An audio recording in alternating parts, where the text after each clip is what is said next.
1410, good luck. So we get black for this one. So let's hope we finally get an honest opponent. 12,000 games, so that's very good.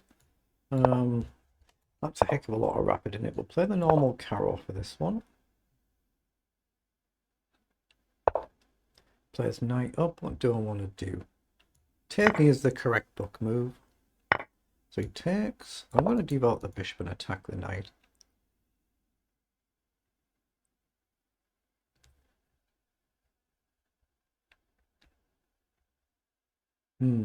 He wants to play forward, doesn't he? But he was wanting it with the knight there. Otherwise, knight back is the standard move. He's gone the other way. So let's play a pawn up, commit the bishop to being outside the chain. Okay. I want to make sure I've given my bishop a safety square. Just develop some sort of move like this. Let's bring the knight up. Bishop up, it's perfectly fine to trade. He goes a bit more cautious, so we'll develop our bishop. There is no e-pawn to challenge the bishop, so we'll just put it on the d6 square and castle. He should probably just play his knight up and castle as well, but he might want to go the other side. Just see what our opponent chooses to do.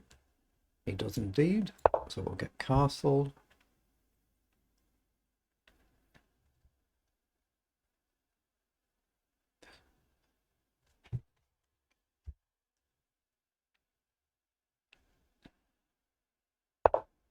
So he's played pawn forward, so I'm just going to develop my other knight, get our minor pieces into the game.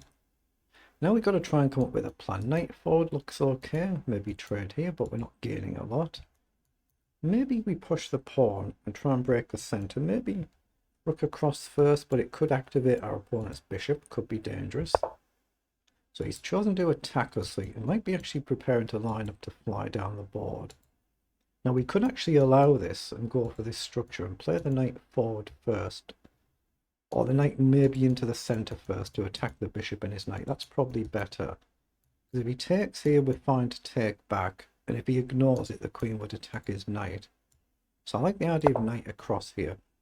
If he takes, I'm just going to take back and have an extra pawn around my king for safety. But we've also got the option to take either of these first. Although if he's here, we can't take this.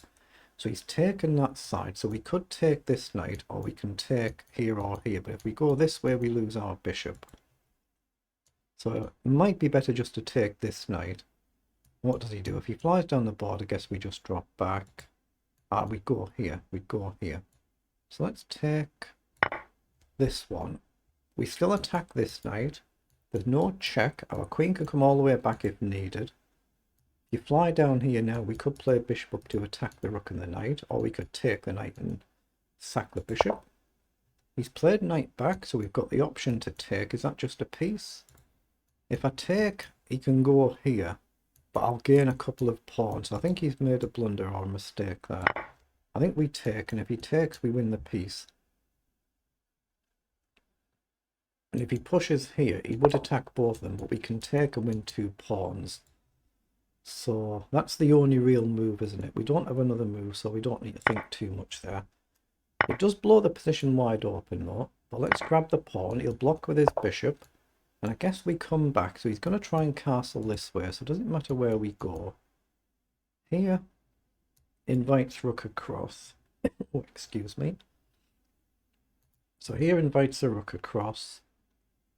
I could drop all the way back here and we attack the pawn. So here though, again, it invites his rook across with a tempo attacking the queen.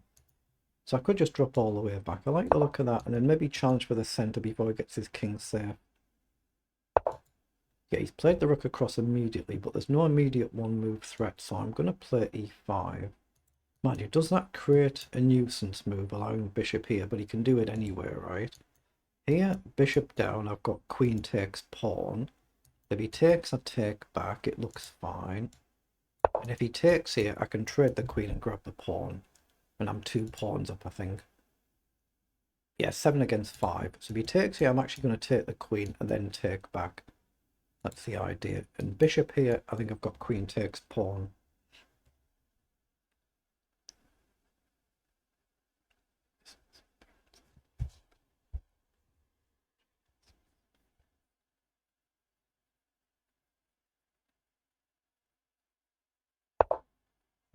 So he's played queen forward, so he's going for a direct attack.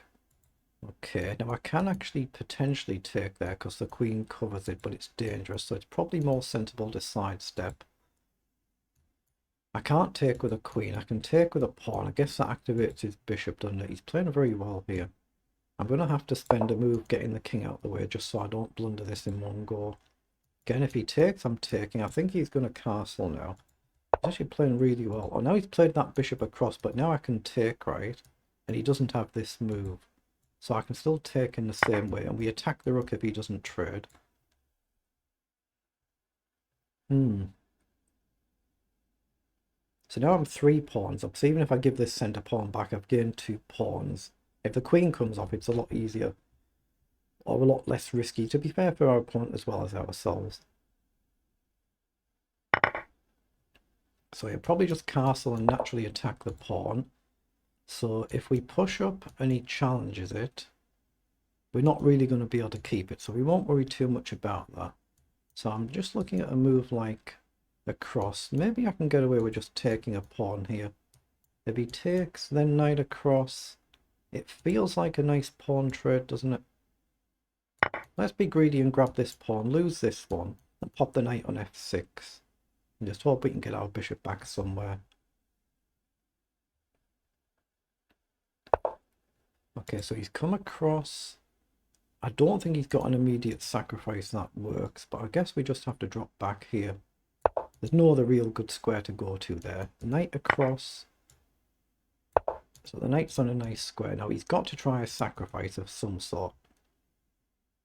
But rook across now, it feels fine for us. This just get our rooks into the game, try and get the bishops off the board. Even getting the one bishop off the board, it takes a lot of risk out. But it's not. Oh, and he's traded it. Okay, don't need to think about that. That should be a very good trade for us. And I'll just play a rook across and try and get a rook off as well. Because we're 3 pawns up, 6 against 3. So any big pieces we can get off should be good for us. Doesn't mean it is, but it should be. Okay.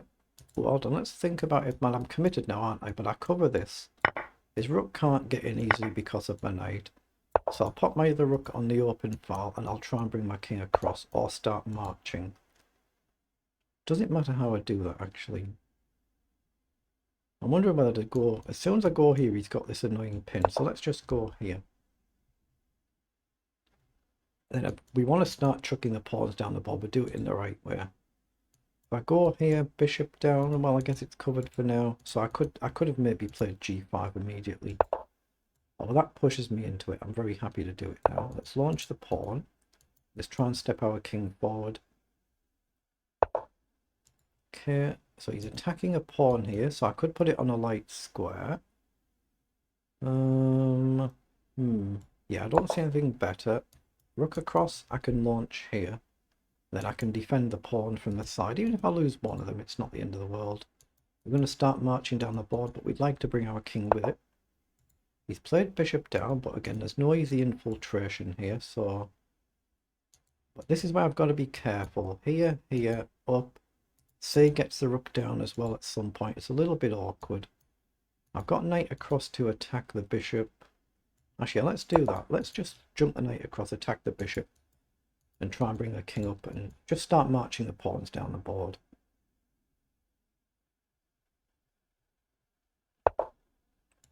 Okay, I'm just going to march the pawn now. Chuck the pawn right down the board. If he attacks here, we can always drop back where we were. But I think it's time to bring the king up. So we're just level on the clock. Oh, that's a blunder there. We can take there. It's perfectly fine to give up the... would be perfectly fine if he takes to give up the rook for the bishop as well. Because we've got so many more pawns, it should be a formality. Let's just pause there, see what it was in engine speak. So we have 34 moves. They're the move times for both players. Classical variation of the Caro-Kann. If you click on that, it'll bring some puzzles up to do for studying.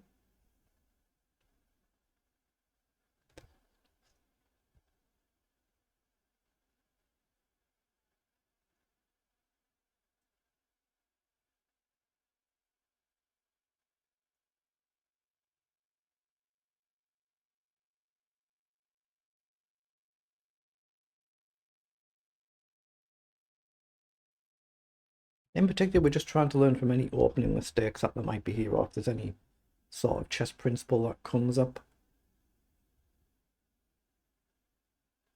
But the game turns where? Round about the first 11 moves were level.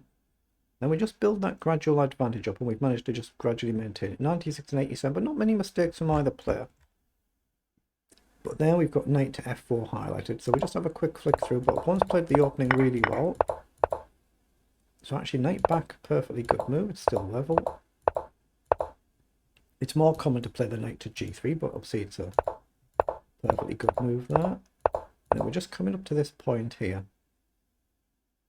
So he should have taken the bishop. He should have actually taken the bishop. And then we'd have to just decide what to do. If I take here, he takes, I take here. We've got a broken pawn structure, but a perfectly fine position. Or we could take this knight first and then take back here. So that was an inaccuracy. Queen takes was good. The knight here has blundered the piece because, well, it's effectively blundered 2 pawns because the bishop and the queen covered it. So good to take, good to take. And we shouldn't have played e5. We should have put the queen back to f4. I could have gone there in the first place, but it just invites the rook across. That's why I didn't. That would have been the best move, and c4 is the right reply, not the rook across, but it is what it is. So king across was good. Queen takes was good, so this is all good. And then bishop to d3, yeah, he should have played rook across to f1 to attack my bishop. I'd most likely just simply drop it back. So once he's come across, it's good for us to trade. We're up a lot of material, so get big pieces off the board if you can. The rook can't easily get in because of the knight, and we're just trying to get forward now in somewhere. Just have a nice stable position, march forward, and then here, obviously he's hang the rook there. But if he takes back, I'd most likely just take, and it takes all the risk out. Just put the pawn here. The king can never come further forward, because as soon as you try and go off this one, the pawn just runs, and then I can just bring my king to this side to deal with this. And so that's the easy way to convert here. Bishop takes, rook takes, king takes.